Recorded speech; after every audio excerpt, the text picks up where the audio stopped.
இலங்கை மக்கள் அரசாங்கத்தின் மீது வைத்த எதிர்பார்ப்புகளை எந்த வகையிலும் சிதைக்க அனுமதிக்கப் போவதில்லை என்று ஜனாதிபதி அனுரகுமார திசாநாயக்க தெரிவித்துள்ளார். ஜெர்மனியில் வசிக்கும் இலங்கை சமூகத்தினருடனான சந்திப்பின் போது ஜனாதிபதி இந்த கருத்துக்களை தெரிவித்துள்ளார்.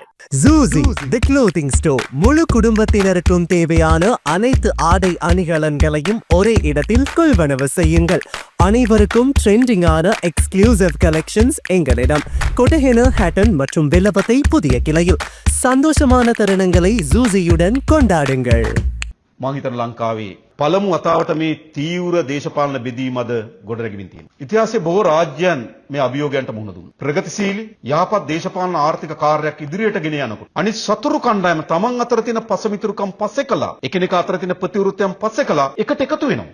இலங்கையில் ஒரு புதிய அரசியல் கலாச்சாரம் தற்போது நிறுவப்பட்டுள்ளது. அத்துடன் முதல் முறையாக மக்களின் விருப்பமும் ஆட்சியாளர்களின் விருப்பமும் உள்ள ஒரு அரசாங்கம் உருவாக்கப்பட்டுள்ளது. முற்போக்கான அரசியல் முயற்சிகளுக்கு மத்தியில் ஏனைய விரோத குழுக்கள் தங்கள் வேறுபாடுகளை ஒதுக்கி வைத்துவிட்டு ஒன்றுபடலாம் என்றாலும் அவர்களின் ஒற்றுமை தேசிய நலனிலிருந்து அல்ல, மாறாக அவர்களின் சொந்த ஊழல், மோசடி மற்றும் குற்றங்களை மறைக்கும் விருப்பத்திலிருந்து உருவாகிறது என்பதை மறந்துவிடக்கூடாது. இலங்கையில் முதன்முறையாக இந்த தீவிர அரசியல் பிளவு இன்று உருவாகி வருகிறது.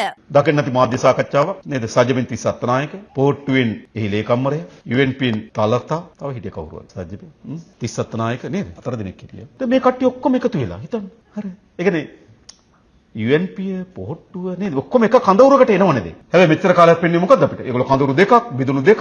හැබැයි අද ඒගොල්ලෝ අභියෝගයට මුහුණ දීලා තියෙනවා. வேறு முகாம்களில் உள்ள திஸ்ஸா அத்தநாயக்க, தலதா மற்றும் சாகர காரியவசம் ஆகியோர் ஒரே முகாமில் கூடியுள்ளனர். வேறு எதற்காகவும் அல்ல, அவர்களின் கடந்த கால ஊழல், மோசடி மற்றும் குற்றங்களை பாதுகாக்கவே அவர்கள் கூடியுள்ளனர். அரசியல் ரீதியாக பார்த்தால் சஜித் பிரேமதாச மற்றும் நாமல் ராஜபக்ஷ இடையேயான கூட்டணி நாமலுக்கும் சஜித்துக்கும் தேங்கு விளைவிக்கும் ஒன்றாகவே இருக்கும். அவர்கள் அரசாங்கத்துக்கு எதிராக ஒன்றுபட விரும்புகிறார்கள். இதற்காக தங்களுக்கு இடையே உள்ள நீண்ட கால அரசியல் முரணை அவர்கள் புறக்கணிக்கிறார்கள். இந்த நிலையில் குற்றவாளிகளுக்கு எதிரான எந்த ஒரு விசாரணையும் குறை மதிப்பிற்கு உட்படுத்த அரசாங்கம் அனுமதிக்காது. இது தேசிய மக்கள் சக்திக்கு மக்கள் வழங்கிய கட்டளை என்றும் ஜனாதிபதி இதன் போது தெரிவித்துள்ளமை குறிப்பிடத்தக்கது. අද මේ එකතු වෙලා තියෙන පතුලේ කිසිවක් නෙවෙයි. තමන්ගේ පැරණි වංචා දූෂණ සහ අපරාධ යටපත් කර ගැනීම සඳහා තමයි මේ එකතුන් තියෙන්නේ. ඔවුන් පොට්ටුවේද ඔවුන් සජබෙද අපිට අදාළ නැහැ. ඔවුන් අපරාධයක් කරලා නම් ඔවුන් වංචාවක් කරලා නම් ඒකට එරෙහිව පරීක්ෂණ පටන් ගන්න තියෙනවා.